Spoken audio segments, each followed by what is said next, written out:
FS Brew Podcast. Welcome to FS Brew, the region's first podcast focusing on all things insurance and Insurtech here in the UAE and wider Middle East. I'm Vidya. I'm the founder of Forward, a startup that works with insurance companies to accelerate their go-to-market proposition, digital transformation, and digital marketing initiatives. Hi, I'm Renjit Philip. I'm an angel investor and advise and work with startups. These days, I'm working to set up the Middle East business of a cyber insurance startup here in the UAE. Here in this episode, we have Tanja Magas. She is the Chief Data and Analytics Officer of Democrance. She digs deep into her role as a Chief Data Officer, which involves multi-layered strategy. So if there are any data geeks or aspiring data officers on this listening to us, this is a podcast you should not miss. Yeah, I mean, it is a fascinating conversation. Tanja speaks about how, one of the examples that's, stuck to my mind is about managing fraud and how flagging cases to customer service and claims handlers could work using advanced machine learning algorithms. And in an industry with a relatively high percentage of fraud claims, this can make a real impact on the bottom line of insurers. So listen to the episode to learn more. We're very pleased to welcome Tanja Magas, who is the Chief Data and Analytics Officer at Democrance, a UAE-founded Insurtech with the mission to digitalize the insurance value chain for insurers, brokers, and distribution partners. Tanja has 10 plus years of experience in financial services and technology, previously having held various roles in New York, London, Dubai with Lehman Brothers, Barclays, Bank of America, Merrill Lynch, MetLife, and Two Sigma.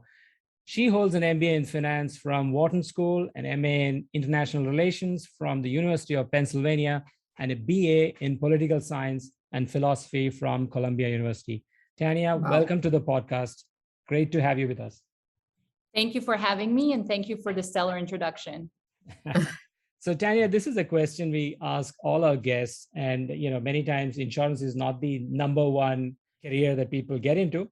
So how did you get into insurance? And can you please also tell us a little bit about your role at Democrance? That's a fair question. I have to admit, I did not dream of an insurance career when I was a little girl. I was definitely one of those many cases that stumbled into the insurance industry rather than actively sought it out. I graduated from college in New York City in 2008, right into the financial crisis and into a job with Lehman Brothers. But luckily, I was able to navigate the market downturn at the time and build my early career doing the typical Wall Street thing.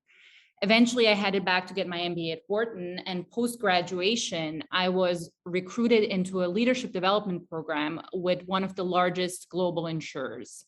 The design of the program was to rotate through different leadership positions across different key markets for the company, which was quite impactful for my career at the time and took me across offices in New York, London, and Dubai.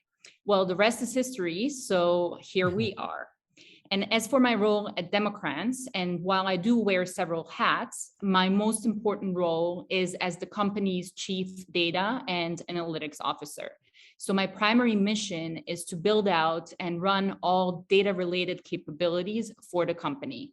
And this world spans different key fields, which include advanced analytics, data science, artificial intelligence, and so on.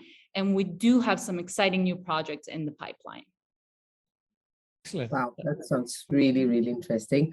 When we go back to the Democrance's website and we read what Democrance is all about, it says it creates value by fully digitizing and automating the entire value chain of insurance. Can you tell our listeners what is the business model of Democrance and what is it into? Sure thing. So Democrance is a B2B white label SaaS technology platform that specializes in digitizing the sales and distribution verticals of the insurance value chain.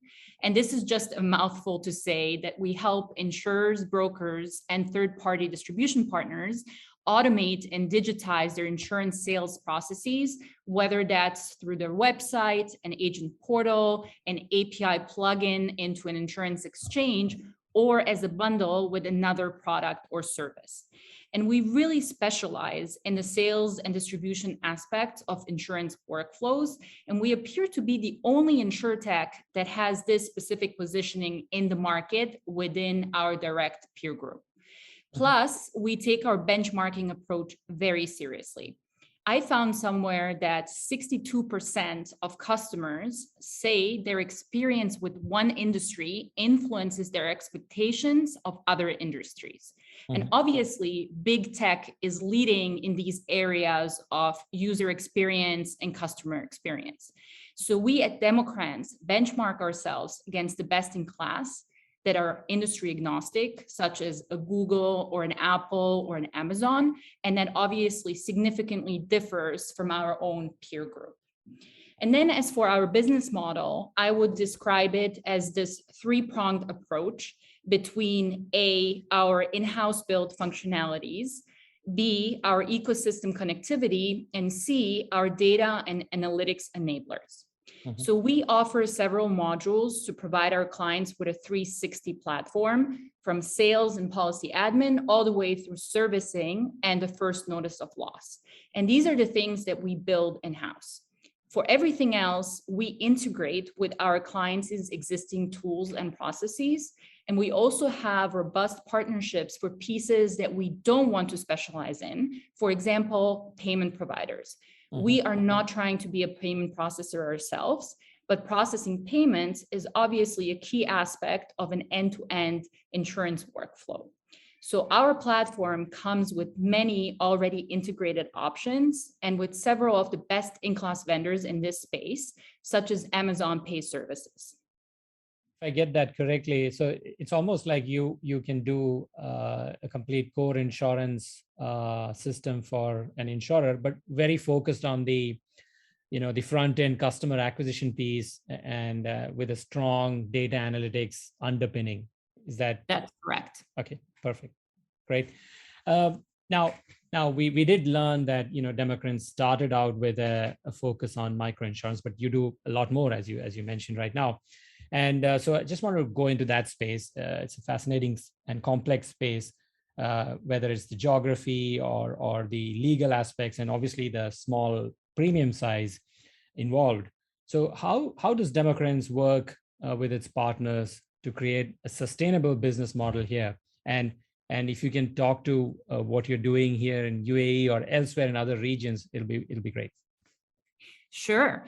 So Democrance, which actually is an acronym for Democratizing Insurance, was largely founded with a microinsurance mission and to reach and transform un- and underinsured markets. Our CEO, Michele, is deeply passionate and knowledgeable about this particular space.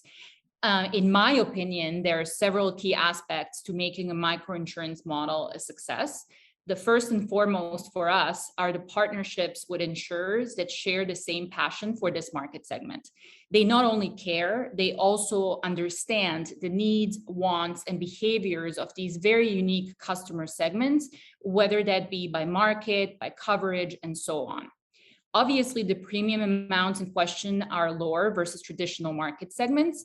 However, if executed in the right way, these insurers can really benefit from completely new, untapped market segments, higher transaction volumes, and lower operational costs with the right technology approach.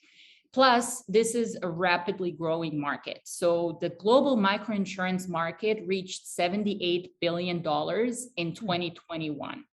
Looking forward, the market is expected to reach $112 billion by 2027. That is a 6% CAGR over the next 6 years. In addition, these segments require a lot of out-of-box thinking that differs from traditional insurance, and this is in particular to distribution and payments. So instead of targeting this population through an agent call and a checking account debit, the higher ROI approach would be a premium deduction from a prepaid phone plan of the insured, for example, which also really showcases the importance in partnering with third-party distributors such as telcos. But even then, the insurance penetration here is unfortunately very low. Emerging markets account for only about 19% of total global premium volume. So there's just so much more opportunity and work to do here in this space. I see. So I mean, those numbers are staggering, right? I mean, you don't realize that even with the low ticket size numbers that you spoke about are really, really massive. That's good information for our listeners. Absolutely. There is a huge potential there. And you rightly mentioned that you need a lot of out-of-the-box ideas to really make this whole piece work. Just on that itself, since the premiums are low, the claims fraud can be a big issue in microinsurance. And we read recently about IFCO Tokyo in India doing cattle insurance using RFID chips inserted below the skin of the cattle to mark insured cattle and prevent frauds, which is very unique. And it's a fairly low-cost solution as well. So how does Democrance use data and any of these creative techniques to tackle fraudulent claims? That's a great question. So claims fraud indeed continues to be a leading concern for many insurers, and this is across both microinsurance and traditional insurance. Some estimates in the UAE alone put the number of those indulging in fraud at a shocking 30% of all insurance policy holders. Wow. So this obviously accounts for massive losses to insurers. But the good news is that machine learning and artificial intelligence powered by the right data could be a crucial game changer here. And we actually are developing a really cool new tool at Democrance to tackle exactly this. I'm calling this tool audit alerts. In short, these are data discrepancy triggers that are sent to an insurer's claims servicing rep for further review. And this is how we build them. We run a regression analysis on an existing book of business overlaid with its claims activity. And then we look for correlations. What data points are driving high, repeated, or abnormal claims activity? Once we identify those, we build the right workflow. When one of these correlators is identified in a new claim by one of our models, we send an alert to a claims servicing rep to further review that particular claim. And based on their ongoing feedback, we actually retrain our model to drive higher accuracy. So not only do we help the insurers improve their loss ratio, we can also optimize their risk management and audit practices. So instead of having to look through a flood of claims, our technology is able to pinpoint the exact ones that require further review. Wow. This is fascinating stuff. And I think this is exactly what maybe insurers should be looking to investing in, isn't it, Renjit? Yeah, absolutely. And anomaly detection is a pretty strong suite for ML. So it's something that you should use in machine learning, I believe. Question is, could this become an independent standalone module that you could offer to insurers? That's something worth asking. Yeah. And what are the products you are able to do the claims detection and user regression models? That's a good question. So largely the workflows are completely product agnostic. They are just dependent on data. So as long as we have data to work off of, we can really pull the triggers based on any data label. And this is really good news because that means that it's really agnostic of the book of business that insurer might have, the market, the customer, it does not really matter. Usually our clients come to us because they're really struggling with high loss ratios, high combined ratios, and they want to drive down their claims activity and or improve their audit processes. The other cool news is that the exact same workflow could actually also work in the submissions space. So instead of pushing these triggers based on abnormal activity on the claim side, we push them because there is a discrepancy in the submission space. So an uninsured or a broker that's trying to quote for an insurance, they provide a data point that actually doesn't match a third-party data set. We can trigger an alert to a customer service rep telling them, hey, this submission might not be actually accurate and you should look into it further. Nice. Right. Fascinating. That's Very fascinating. great stuff. So I mean, you kind of dug deep into a use case, and it's a fascinating use case. And I just want to take it to a high level, and probably this is a question I should have asked you earlier. So in your role as a chief data officer at Democrance, what does a sort of a typical month look like, and what kind of goals are you reaching for in that role? Sure. So, as I'm sure you can tell by the enthusiasm in my voice, at a macro level, I'm just very passionate about helping drive the transformation and innovation through data and analytics, particularly in the region here where things still stand at the infancy stage and the potential for impact is currently limitless. Mm-hmm. At Democrance, I have developed and am driving a data strategy with what I call 5 layers of capabilities, really building from the simple capabilities all the way through the more advanced ones. So our first layer is the data layer. It is what I call the single source of truth for all of the data that's running through our platform. And it is really the prerequisite for anything upstream. A lot of insurers today struggle to do anything upstream in data science or artificial intelligence because they just don't have the underlying data available, or it is not accurate. So we try to make sure that we tackle this from day one for our clients.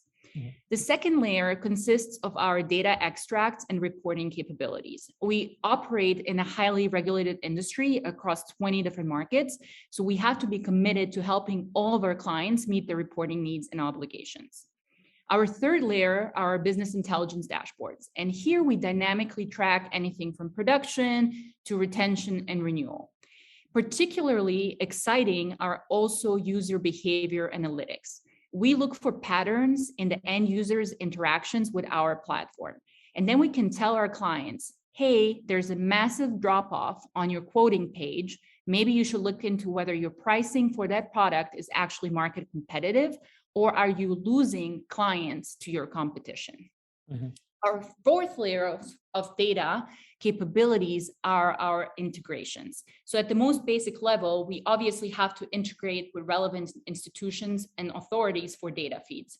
Think DHA for medical insurance or RTA for motor insurance in the UAE. But beyond that, we look for use cases for third-party data sets across the insurance value chain. So for example, if a customer lands on a website to buy insurance and adds their Emirates ID number, what data set can I use to pre-fill the rest of their information so they don't have to key it in manually? Obviously, this makes the sales journey much more convenient from a UX perspective for the end user, but it also makes it much more accurate from the underwriting perspective. Our fifth and most advanced layer are advanced analytics, data science, and artificial intelligence capabilities. And here we really partner with our clients on high ROI customized projects. And I will give you my favorite recent project example here. So we developed a coverage or insurance recommendation engine for prospects or applicants. Think Amazon recommendations engine. Mm-hmm. Based on correlated and demographic attributes, we're able to tell individuals or businesses seeking insurance coverage what's most suitable for them based on their direct peer group. So I can say, hey, you are a restaurant based in this area with this many employees and this type of menu.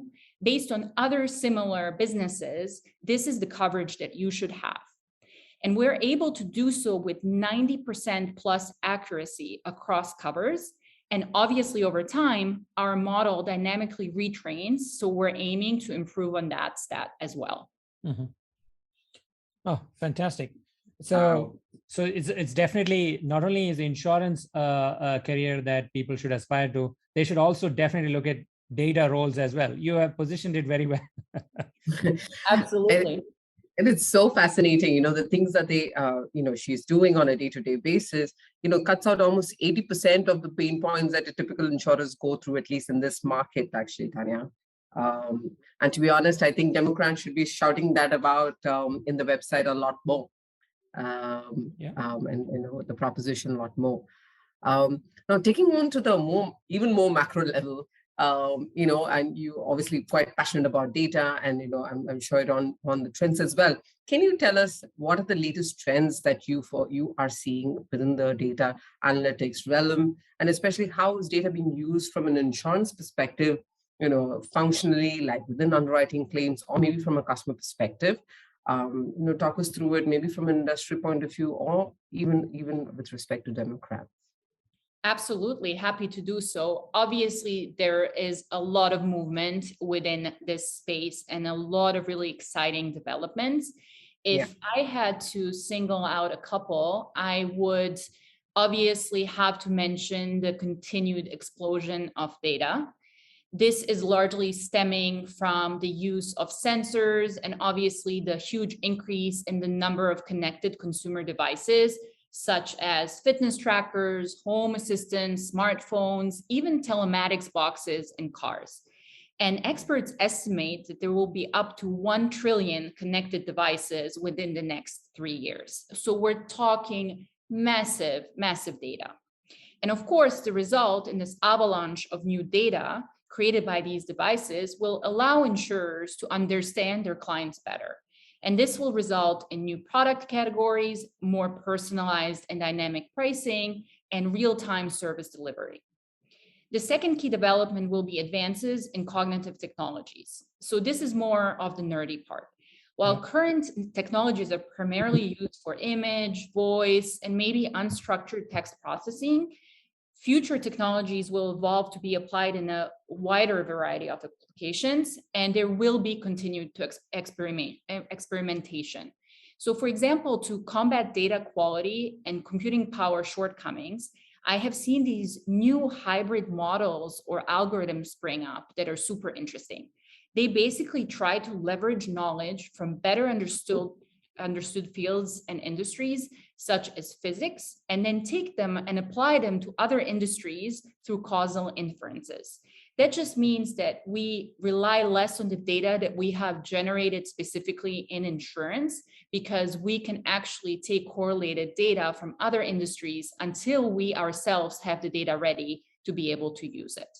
But now the critical question is, how will all of this help shape the insurance industry? So I would say that on the sales side, there will be fewer agents. Sales will be just much more automated. So agents will move into a different role where they will become more of educators, and they will help their clients manage overall portfolios rather than pitch them one specific insurance product. Obviously, underwriting will mostly be automated, and maybe there will be fewer products available that require extensive underwriter oversight. Obviously, if you want to underwrite a space shuttle or maybe the Titanic, this will still require manual oversight as a very specific risk. In claims, IoT devices will be extensively used, and a lot of these things will also be automated through image processing. And customer service will largely be automated through bots. And turnaround times here will no longer be measured by hours or days, they will be measured in seconds. Lastly, and most excitingly, pricing will become much more dynamic in real time. So for example, instead of a static annual premium amount, motor insurance will be underwritten based on the insured's driving behavior and on a monthly and maybe even a daily basis, which is just much more accurate of the behaviors at hand, I would say. Mm-hmm. That's you've given us a number of areas where it could evolve. The thought that came to my mind was, hey, where are all the humans going away? Are they getting replaced? But then you said, they're probably doing the more value-added activities, and in a way, they're relating more with the customers and spending more time with them. And the second point that jumped out was about, the motor insurance space. It is a much lamented issue in this industry, and we just do rating, which is completely first of all, is highly discounted. Second, it is not related to the driving behavior at all. Although I think a few companies are trying to change this in the region here, including Bima. So let's see how that develops. Absolutely, Vidya? Yes. To your first point, I often get this question whether automation and digitization will actually replace jobs. And I would say no. It will just change the nature of work, and it will shift people to higher impact, higher ROI positions versus spending their days doing manual, mundane tasks that could be automated away by technology. Yeah, absolutely. Vidya, any question to add there? No, very, very similar thoughts, Renjit, on the whole are they getting replaced? But it's obviously more repositioning, which is fascinating. But generally, the whole usage of all these trends, contextualizing with respect to insurance is interesting, and something I think insurers here should take note of. Like you said, we're struggling with some of the basics, and it will take us some time to get to the more advanced stages. Yeah. So this has been a fascinating conversation, and this is a question we ask our guests before we end. Is there any message that you would like to send to the industry at large, outside your company, of course? It could be a personal or a business one. Well, thank you. I have to take you up on this opportunity. I would mostly say that I'm excited that things are returning back to in person. So I look forward to seeing many of my industry friends and colleagues again. I will be at Insurtech Connect Asia in Singapore in June, and at Insurtech Connect in Las Vegas in September. So if any of you are going as well, please reach out and let's grab a coffee and catch up in person versus Zoom, please. Awesome. We hope to do that with you as well, Tanja. Thank you so much for this conversation. Thank you so much for having me. Yeah, thank you very much for being here. And we really enjoyed this conversation. Perfect. Follow us on YouTube and LinkedIn.